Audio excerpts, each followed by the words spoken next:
Đàm Tùng Vận và Vương An Vũ lần đầu tiên hợp tác trong Cơn bão táp và phản ứng hóa học vừa ngọt ngào vừa đắng cay của họ đang rất được mong đợi. Liệu bộ phim có thành công? Đầu tiên, điểm mấu chốt, Đàm Tùng Vận và Vương An Vũ sẽ đạo diễn bộ phim mới Cơn bão táp của Từ Kỳ Châu, dự kiến khởi quay vào tháng 12 năm 2025.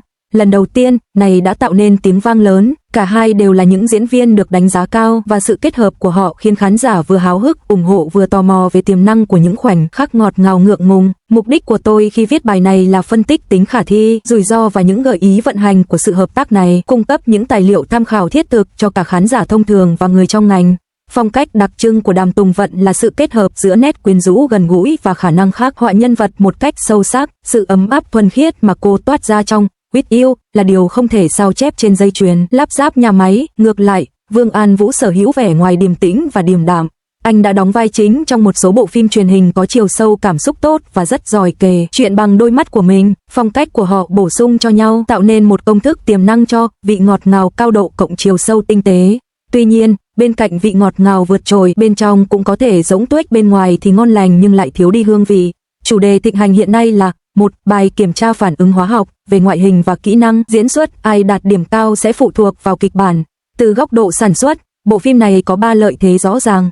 Thứ nhất, bản thân dàn diễn viên đã là một điểm tiếp thị tạo nên tiếng vang, nói cách khác nó bắt đầu với lượng người xem cao. Thứ hai, sự tham gia của Từ Kỳ Châu mang lại cho các nhà đầu tư và nền tảng phát sóng sự tự tin hơn, giúp đội ngũ sản xuất dễ dàng hơn trong việc đảm bảo nguồn lực.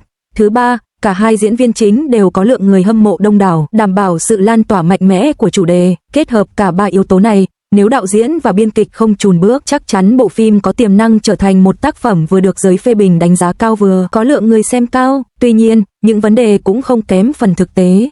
Rủi ro đầu tiên là khuôn mẫu thể loại. Nếu kịch bản rơi vào lối mòn tình cảm ngọt ngào, khán giả sẽ nói chúng tôi trả tiền cho vẻ ngoài chứ không phải cốt truyện, chúng tôi chi tiền cho hải sản nhưng lại bị ép ăn cơm trắng. Thứ hai là sự không chắc chắn về phản ứng hóa học, các cặp đôi trên màn ảnh không nhất thiết phải hợp nhau ngoài đời thực.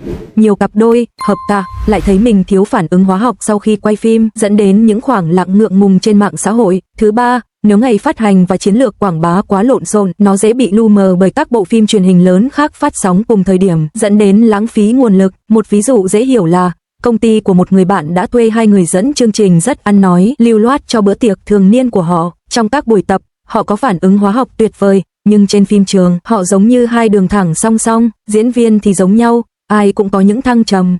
Quay phim không phải là dàn dựng, điều khán giả cảm nhận được là tính chân thực. Do đó, đội ngũ sản xuất nên tập trung vào 2 từ khóa, sự chân thành và thời gian. Đừng chỉ dựa vào các chiến thuật tiếp thị hào nhoáng, dành thời gian cho việc phát triển nhân vật và làm rõ mạch cảm xúc để khán giả có thể chuyển từ xem phim sang thực sự đắm chìm. Quảng bá trên mạng xã hội có thể sử dụng video hậu trường, nhưng cốt truyện chính vẫn phải tạo đủ không gian cho các nhân vật và câu chuyện. Dưới đây là một số gợi ý hữu ích cho đội ngũ sản xuất và nhà sản xuất. Trước khi bắt đầu quay phim chính thức, hãy chuẩn bị đầy đủ tài liệu đọc, trại huấn luyện phản ứng hóa học trên màn ảnh, hội thoại kín và các buổi hội thảo về cảm xúc. Đừng để trách nhiệm tạo ra tia lửa chỉ dành cho máy quay. Đừng để việc chèn những câu nói hấp dẫn biến thành buổi chiêm ngưỡng máy quay 2 người đầy tự luyến. Biên kịch nên cung cấp ít nhất 2 cốt truyện lãng mạn thay thế để tránh một mối tình một chiều xến xúa. Điều này cho phép các nhân vật trưởng thành qua xung đột, khiến khán giả sẵn sàng trải nghiệm cả đau khổ lẫn sự trưởng thành cùng họ. Quảng bá nên theo phương pháp 3 bước. Thứ nhất, xây dựng nhận thức về thương hiệu thông qua các cảnh quay cận cảnh nhân vật. Thứ hai, xác nhận phản ứng hóa học thông qua các đoạn phim ngắn về cốt truyện. Và cuối cùng, lay động người hâm mộ bằng những tương tác hậu trường chân thực. Tương tác với người hâm mộ không nên chỉ dựa vào những cảnh quay hấp dẫn, các buổi hỏi đáp, kết nối trực tuyến và tiết lộ chi tiết về nhân vật có thể tăng cường sự tương tác. Để tránh tình trạng phim bị dàn trải quá mức và gây nhàm chán cho người xem, ngày phát hành nên tránh các mùa cao điểm. Việc đảm bảo một khung giờ công chiếu phù hợp quan trọng hơn việc mất người hâm mộ do bị cướp khỏi khung giờ vàng. Người hâm mộ và những người theo dõi phim đã bắt đầu tạo nên tiếng vang, với những bình luận trên mạng xã hội phản ánh cả sự mong đợi lẫn cảnh giác. Một số bình luận như sau: cư dân mạng A, Đàm Tùng Vận cộng Vương An Vũ. Cặp đôi này trông rất đẹp, mong được chứng kiến kỹ năng diễn xuất thực sự của họ tỏa sáng. Cư dân mạng B, đừng chỉ cho chúng tôi một đống gương mặt xinh đẹp để lên hình nữa. Tôi hy vọng họ sẽ cho chúng tôi nhiều thời lượng xuất hiện hơn cho các nhân vật thay vì chỉ chụp ảnh nhóm. Cư dân mạng C, mỉa mai, đừng dừng lại ở đây. Đạo diễn có thể xử lý kịch bản được không? Nếu nó thực sự tệ, tôi sẽ trả lại đồng hồ.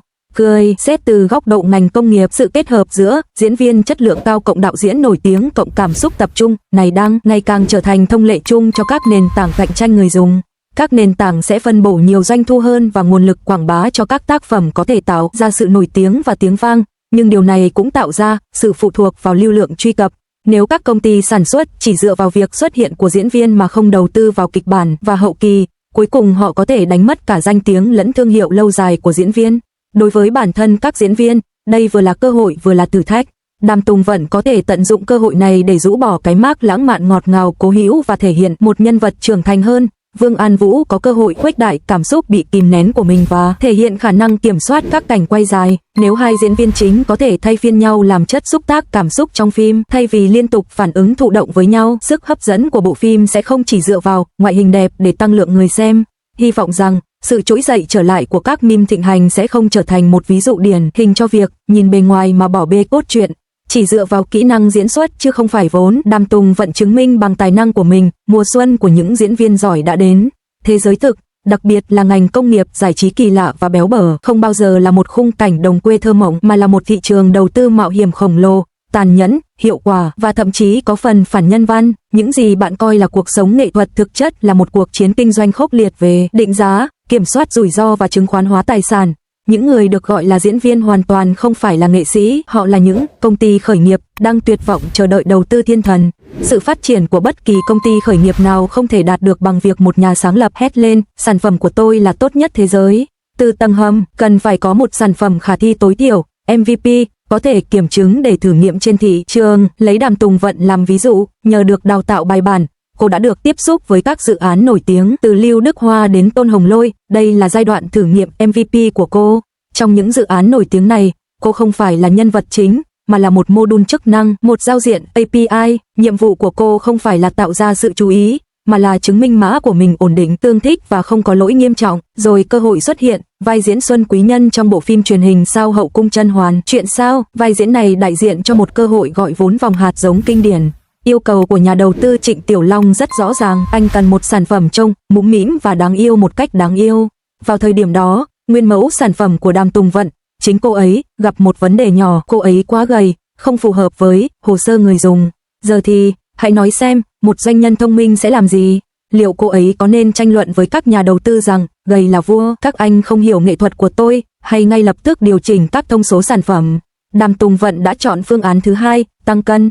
Đây không phải là một kiểu hy sinh vì nghệ thuật mà là cách tiếp cận phát triển sản phẩm cực kỳ chuyên nghiệp, hướng đến nhu cầu của khách hàng. Cô ấy ăn uống thỏa thích, biến khuôn mặt mình thành tròn trịa và đỏ như quả táo mà các nhà đầu tư mong muốn. Đây là một sản phẩm tùy chỉnh, chính xác được thực hiện với chi phí tối thiểu, chứng minh khả năng sản xuất linh hoạt và mức độ hợp tác cao của cô ấy với thị trường vốn.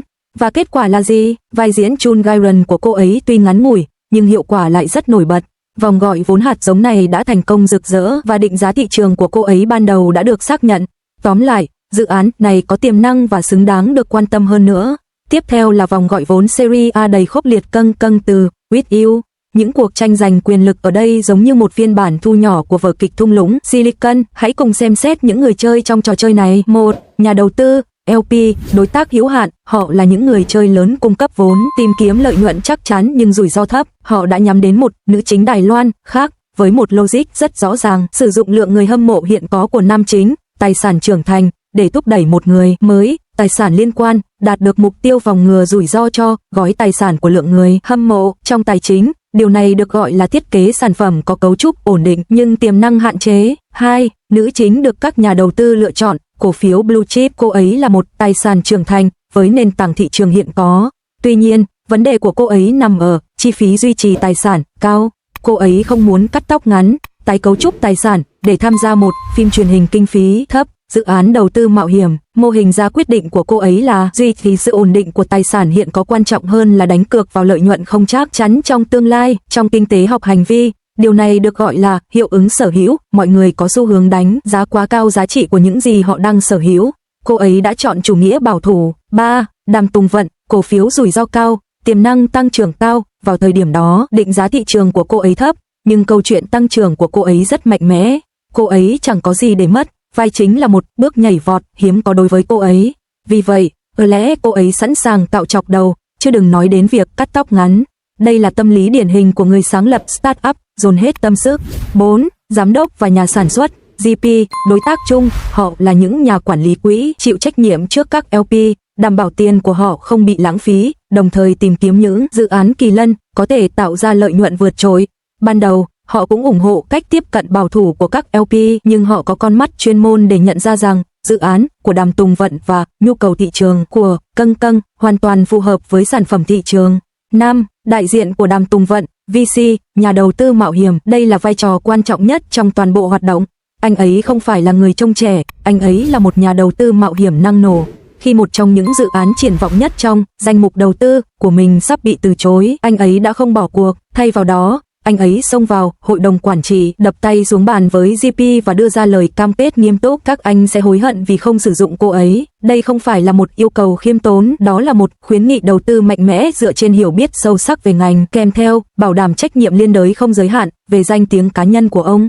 Chỉ vài ngày sau, Đàm Tùng Vận nhận được một cuộc gọi xác nhận việc cô tham gia dự án. Điều này thật vô lý, giờ thì anh đã hiểu chưa? Câu nói nhưng anh sẽ hối hận nếu không chọn Đàm Tùng Vận không chỉ là một lời nói cay nghiệt mà còn là một lời cảnh báo rủi ro chính xác. Người đại diện nói với GP, lựa chọn Blue Chip mà anh chọn có vẻ an toàn, nhưng tài sản cốt lõi của nó, chính nữ diễn viên, có rủi ro cộng hưởng cơ bản với nhu cầu của dự án. Việc cô ấy không muốn cắt tóc là tín hiệu rõ ràng nhất.